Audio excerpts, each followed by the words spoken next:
추운 아침 하루를 시작하기 전에 종종 커피를 찾습니다. 카페에 들려 뜨거운 아메리카노 한 잔을 사서 나오죠. 점심이 되면 식사거리를 찾아 밖으로 나옵니다. 뜨끈한 국물이 든 국밥이나 설렁탕 같은 것을 먹기도 하고 가끔은 간단히 편의점에서 라면으로 때우기도 하죠.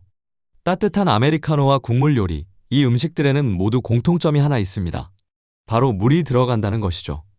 이 물들은 과연 모두 같은 온도에서 끓었을까요? 오늘은 끓는다는 것이 어떤 의미를 갖는지 함께 알아봅시다. 끓는다는 것이 무슨 뜻일까요? 우리는 일반적인 상황에서 물이 100도에서 끓는다는 점을 알고 있습니다. 물의 온도를 100도로 올리면 보글보글거리며 방울 같은 것이 올라오기 시작합니다. 그러다가 시간이 더 흐르면 하얀 김이 되어 공기 중으로 올라가고 곧 희미해집니다. 간단히 요약하면 물 입자가 점점 공기 중으로 떠날아가는 과정입니다. 열을 받은 물이 에너지를 얻어 공기가 누르는 힘, 기압을 이겨내고 올라가는 것이죠. 거기에 필요한 힘을 증기압이라고 합니다. 액체가 만들어내는 기체가 내는 힘을 말하죠. 기압을 이겨낼 정도로 힘을 얻어둬야 물이 공기 중으로 올라갈 수 있게 됩니다. 100도보다 낮은 온도에서 물이 끓지 않는 이유는 물이 가진 에너지가 기압을 넘어서지 못했기 때문입니다. 이 설명을 그래프로 나타내면 다음과 같습니다. 이것은 물의 상평형 그래프라는 것입니다. 각 구역에 고체, 액체, 기체를 의미하는 단어가 적혀 있고 그 경계에 그래프가 그려져 있죠. 저 그래프는 서로 전환되는 점을 나타낸 것입니다. 이를테면 왼쪽 위의 고체와 액체 사이의 그래프는 어는 점 또는 녹는 점을 나타내죠. 아래 그래프는 승화를, 오른쪽은 증발과 응축을 나타냅니다. 우리가 볼 부분은 오른쪽이죠. 보라색 화살표를 보시면 같은 압력에서 온도를 높이자 그래프를 뚫고 액체에서 기체의 영역으로 넘어가는 것이 보입니다. 이 경계가 끓는 점을 의미합니다. 보라색 화살표의 과정을 조금 더 자세히 살펴보죠. 그래프상으로는 액체가 갑자기 기체로 변하는 것처럼 보이기도 합니다. 그런데 우리는 경험상 그렇지는 않다는 점을 알고 있죠. 보글거리는 중간 지점이 존재합니다. 이 과정을 보여주는 그래프가 있는데 다음과 같습니다. 위 그래프를 비등곡선이라고 합니다. 액체가 끓는 과정을 상세하게 나타낸 그림이죠. 그래프의 Y축은 열전달 속도를 의미합니다. 고체 표면에서 액체로 전달되는 열을 말합니다. 쉽게 설명하면 냄비와 물 사이의 열전달이라고 보시면 됩니다. X축은 초과한 온도를 의미합니다. 같은 외부 압력에서 현재 온도와 끓는 점의 차이를 나타내죠. 그래프는 총 6구간이 존재합니다. 경사가가 올라갔다가 내려가기도 하는 추세를 보이죠. 하나씩 천천히 알아봅시다.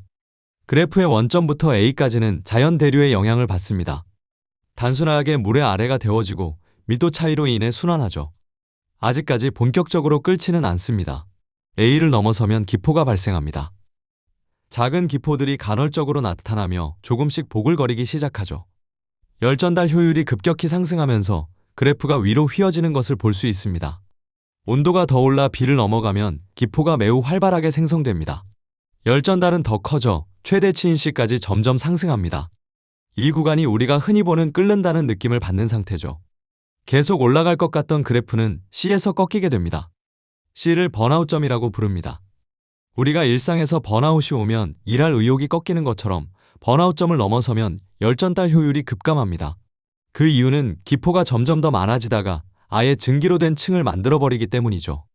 냄비 표면과 물이 닿지 않는 상황까지 가게 됩니다. 온도가 오르면 이 층이 더 두터워집니다. 더 뜨겁게 가열했는데 오히려 열전달이 줄어든 거죠. 이 구간은 불안정하고 위험합니다. 증기막 사이로 물이 고체 표면과 붙었다가 튀며 어중간하게 접촉하며 끓습니다. 일부는 격렬하게 증발하기도 합니다. 애매하게 달궈진 프라이팬에 물을 넣으면 퍽하고 튀는데 이 구간에 있기 때문입니다. 감소하던 그래프는 D에서 다시 올라갑니다. 뒤덮인 증기막을 통해 물로 열전도가 일어나다가 온도가 더 높아져 이를 넘어가면 열전도보다 열복사가 지배적으로 작용합니다.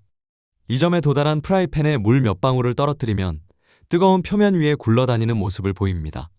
물방울 아래가 증발해 생긴 증기막이 쿠션처럼 보호하기 때문이죠. 이를 라이덴프로스트 효과라고 합니다.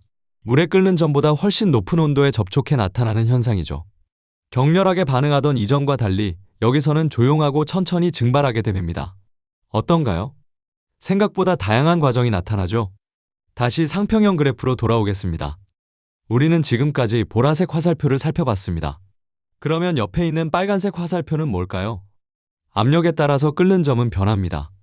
외부 압력이 높아지면 끓는 점 또한 올라가죠. 기체의 그래프의 경계를 넘어갈 정도로 압력을 가하면 다시 액화됩니다. 흔히 쓰는 부탄가스나 스프레이류가 이 방식을 사용합니다. 압력을 가해 실온에서도 액체 상태를 유지하도록 한 것입니다. 이 현상을 보면 높은 산에서 밥이 설익는 이유를 알 수 있죠. 고산지대는 기압이 낮습니다. 압력이 낮아지자 물에 끓는 점이 내려갑니다. 그래서 100도가 아닌 더 낮은 온도에서 물이 끓어 밥이 제대로 익지 않는 것이죠. 냄비에 돌을 올리면 해결된다고들 하는데 압력을 높이기 위해서 하는 행동입니다. 끓는다라는 개념에 대해 알아봤으니 오늘의 주제를 생각해 봅시다. 아메리카노와 곡물 요리는 같은 온도에서 끓었을까요? 뉘앙스상 그렇지 않다는 말이 암시되어 있죠. 두 액체는 다른 온도에서 끓게 됩니다. 아메리카노에는 카페인이나 유기산 등의 물질이 녹아있고 곡물 요리에는 나트륨, 전해질 등이 사용되었죠. 이 입자들이 물의 증발을 방해합니다. 공기 중으로 나가지 못하도록 해 증기압을 낮춰버리죠. 이 현상을 끓는 점 오름이라고 부릅니다. 수식은 다음과 같죠. I는 반트호프 계수라는 것으로 용질이 용액 속에서 몇 개의 입자로 나뉘는지 나타내는 계수입니다. 예를 들어 NaCl의 화학식을 가진 소금은 Na+와 Cl-의 두 개로 나뉘니 반트호프 계수는 이죠. K는 끓는 점 오름 상수, M은 몰랄 농도라는 농도의 한 종류입니다. 즉, 녹였을 때 해리되는 부분이 많을수록 녹이는 농도가 진할수록 끓는 점은 올라갑니다. 아메리카노와 곡물 요리는 들어간 첨가물이 녹아 나뉘는 개수, 농도가 다르니 끓는 점도 달라지죠. 이해가 되셨나요? 여기까지 끓음이라는 개념과 끓는 점이 변하는 현상에 대해 알아봤습니다. 참고로 라면을 끓일 때 스프는 나중에 넣는 쪽이 조금 빠르게 끓습니다. 끓는 점 오름 현상 때문이죠. 물론 그 수치가 매우 작아 큰 차이는 없습니다. 각자의 기호에 맞게 조리해 드시면 되겠습니다. 그러면 이만 줄이죠.